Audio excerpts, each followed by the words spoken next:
Okay, in this video I want to talk about something I talked about before in some of my old videos in the channel about the neck positions, hot horses, calm horses, cool horses, thoroughbreds, Arabians, bloodlines, different bodies, the type of the body of the horse. As I said before, if you are a good rider and your way of riding is correct, in my opinion, you should control any horse, get the same result with any horse, but the marks will be different. If I want the horse for cattling, it's completely different than dressage, it's completely different than racing, than endurance riding, than hunting or whatever. So it depends on what you want the horse for. Every horse is special for something or good for something. No matter how bad he is at some things, he will be good at something else. But good riding makes him become better, bad riding makes him becomes worse. Now, what I want to talk about is when the way or the style of riding needs some special kind of horses, type of horses, bloodlines that will give you more than other bloodlines or other horses. For example, if I want to ride the horse with the cattle, with cows, and I want to do some moves with the cattle, and the horse must be calm, it must be cool, because if the cows or the bulls are scared or afraid, you have a problem, especially in the past. Especially in the past, you will face a problem when you have a lot of cows or sheep or whatever, and you are leading them with your horses, and the horse is hot and he's afraid, he's spooky. The cows are spooky right now, and it's hard to control them. So you need a calm, cool, cold horse so that the cattle will become or will stay calm and cool during their journey or the trip or whatever. So for cattling, you need a calm, cool horse, which means Arabians, thoroughbreds, Anglo-Arabs will be a bad option, a bad choice. That doesn't mean you cannot do it with them. That doesn't mean you will not control them, but they will not give you as much as, for example, quarter horse or Mustangs or cool blood horses or cold blood horses or cool horses. So the calmer or the cooler the horse is in this situation, it's better. For example, bullfighting for Spanish people, or flat racing, or even endurance riding, they want, especially flat racing of course, and bullfighting, endurance riding, you need a calm horse. But at the end, it's all about Arabian horses or hot-blooded horses or warm-blooded horses. You need something fast, hot, very active, and gives you what you want in a very, let's say, active way, because it's just showing off for the people who watch the show when it comes for bullfighting. And for flat racing, you want a horse to give you all what he has, or all what he's got in 1 or 2 miles, and that's it. So it depends on what you want. But what I want to talk about is when the way of riding forces the horse to give you, or give them, or give him, give the rider a position with the neck, or mentally I want him to always be calm, or mentally I want him to always be hot. It depends on the way of riding. For example, the Western style. In the Western style, you want the horse to always be calm, loose rein, use the legs always, and the neck should be down and loose, and he should be relaxed. You are forcing any horse with time, in a good way of course, forcing in a good way. With time, the horse must accept that. A lot of horses do not accept that because it's against their nature. It's very hard to make the Arabian horse accept that. It's very hard to make the thoroughbred who raced in flat racing to accept that kind of position. That's why they hate these kind of horses. And they are right at what they want. They are not, these horses are not the special kind of horses. But when your way of riding is like that, in my opinion, of course, you will face some horses that you cannot control in some situations. You will face some problems, real problems with thoroughbreds, Arabians, or Anglo-Arabs in this situation, because your way of riding forces the horse to change for you. And that's what I want to talk about.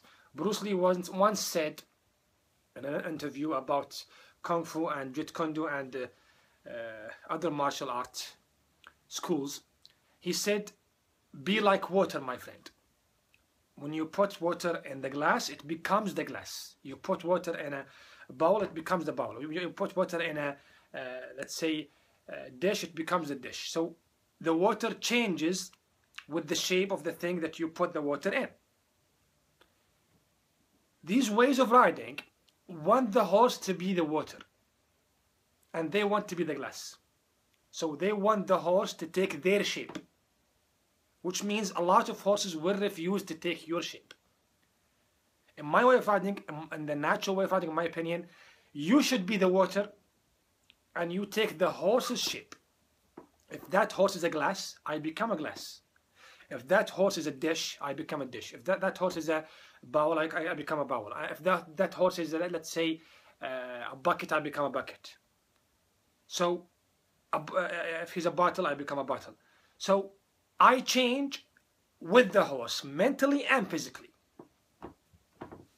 If he's hot, I become hot. If he's calm, I become calm. If he wants a loose rein, I give him a loose rein. If he wants to come back and wants me to ride him with a short contact or a short rein, I will do that. If he wants to move his head up, he has the right to do that. If he wants to bend the neck behind the vertical, he has the right to do that. So I will change mentally and physically with the horse.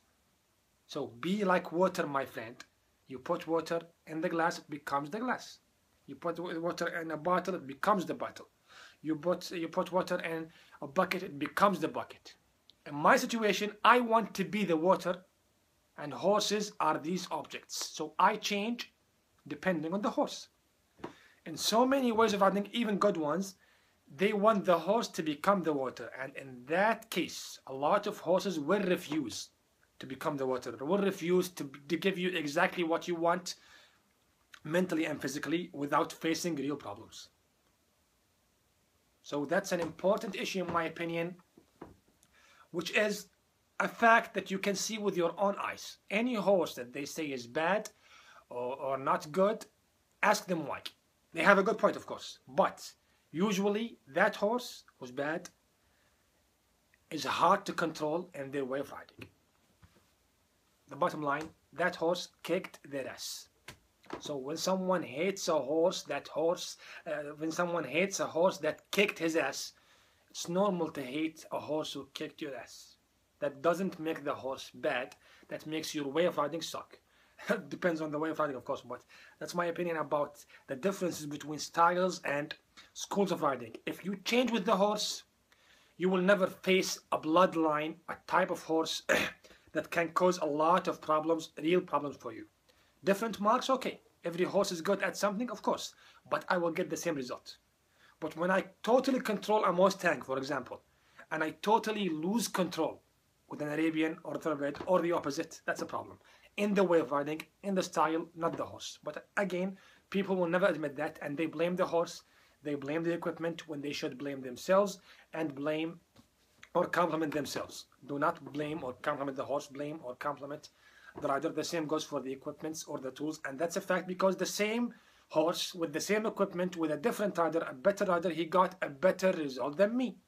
Then I rode the same horse with the same equipment, I got my ass kicked. So it's not the equipment, not the horse, it's me and the other rider, the good rider. So it's always us, not the horse, not him, and not the equipments and tools. هذا مقطع بتكلم طبعا بالعربي، بتكلم فيها مبتدئين، بتكلم فيه بالانجليزي، تكلمت شيء اخر قبل في المقطع اللي قبل شرحت نفس النقاط اللي تكلمت الان بالانجليزي، تكلمت فيها بالعربي. بتكلم الان المبتدئين اشياء عامه. النقطه الاولى موضوع شراء الحصان، تكلمت فيها موضوع شراء الحصان مناسب. اكبر خطا يقع فيه المبتدئ انك لما تجي تسال تشتري، انت تسال وش اشتري، وش الحصان الزين، وش الحصان الشين، تتكلم عن موضوع الاصابات ولا عمر ولا غيره. الملاك سيمدحون اللي يملكون، هم بيكذب عليك، بالفعل يمدح الحصان بما فيه، راعي الجمال يمدح حصان الجمال بما فيه، وراعي السباق يمدح حصان السباق بما فيه من صفات مميزة في هذا الوضع اللي هو فيه. يعني مثلا أنا راعي سباق، أنت جاني تبغى تتعلم ركوب، أمدح لك حصان الثروبيد بميزات الثروبيد حق السباق، السرعة اللي هي عيوب عندك أنت في الركوب كمتعلم للركوب. أو جيني عندي خيل جمال فأمدح لك خيل الجمال وميزاتها وعيوبها وإلى آخره، وبالنهاية أنت تبغى حصان ركوب يعني ضد مواصفات الجمال تماما وغيره. فالمبتدئ للركوب اللي هدفه بالفعل ركوب لابد يوضح للي قدامه اني ترى انا ابغى ركوب، وإن كان اللي قدامه بالفعل صادق وفاهم، صادق وفاهم، لابد أن يوضح لك أن الحصان الزين للي يتعلم الركوب مو بشرط انه هو اللي عنده، وعاده ما راح يكون عنده. عاده الحصان اللي يصلح اللي يتعلمون الركوب ما راح يكون عند تاجر اصلا، الا طبعا كان يتاجر بالخيل هذه. بس مثلا مالك خيل جمال، او مالك خيل سباق سرعه، او مالك مثلا خيل خاصه، نادر ما يكون عنده حصان للمبتدئين، لان بيكون عنده خيل معين متخصص بوضع معين، مو بالمبتدئ. خيل المبتدئين يعني مخصصه واستثنائيه، نادر ما تلقاها. فان كنت وضحت النقطة، مفترض أن يكون الشخص إذا كان صادق وفاهم في الخيل بيقول لك أن أحسن حصان للمبتدئ اللي يتعلم ركوب الحصان الهادي، بصرف النظر عن ليش هادي، يعني هادي لأنه دمه بارد، أو هادي لأنه ضعيف، أو هادي لأنه كبير في السن، أو هادي لأنه خصي. هذا مطلوب للمبتدئ، سواء أنت موهوب ما أنت موهوب، بالنهاية الهادي مهم في البدايات. طبعا هل بالفعل الحصان الهادي بطيء في تعليمك؟ ممكن، ولكنه آمن. أنت في البداية تبغى الناحية النفسية، تبغى بس تستعد نفسيا. لما تبدا تتاقلم ويتطور ركوبك وتقول ابغى شيء يطور ركوبي بشكل اسرع، في الحاله دي ممكن تدور خيل اخرى وتركبها، او تبيع وتشتري حار، ممكن. بس في البدايه انت تحتاج الناحيه النفسيه، لان الموهبه تجي مع الوقت. رياضيين الركوب الصحيح لن يتم في البدايه، تركب خطا، ولكن الاستعداد النفسي اللي يعني ما قالوا يخربه او يزينه طبع الحصان. فالمبتدئ يحتاج حصان هادي بصرف النظر عن ليش هادي. هادي لانه مركوب صح، او هادي لانه دمه بارد، او هادي لانه ضعيف، او هادي لانه كبير في السن، او انه خصي، والى اخره. ان حصل، ما يحصل بس ان حصل. ولكن لما يجيك شخص مبتدئ، والله حصاني حصان جمال، اشتريت حصان جمال بتعلم ركوب، او اشتريت حصان سباق بتعلم حصان ركوب، او اشتريت حصان تحمل بتعلم ركوب، وحصل ايش تسوي؟ يعني اشتريت حصان وهقت. هنا تحاول تعطي الشخص حلول مؤقته. طيب ليش حلول مؤقته؟ لانه هذه يقول النقطه الثانيه، اي حصان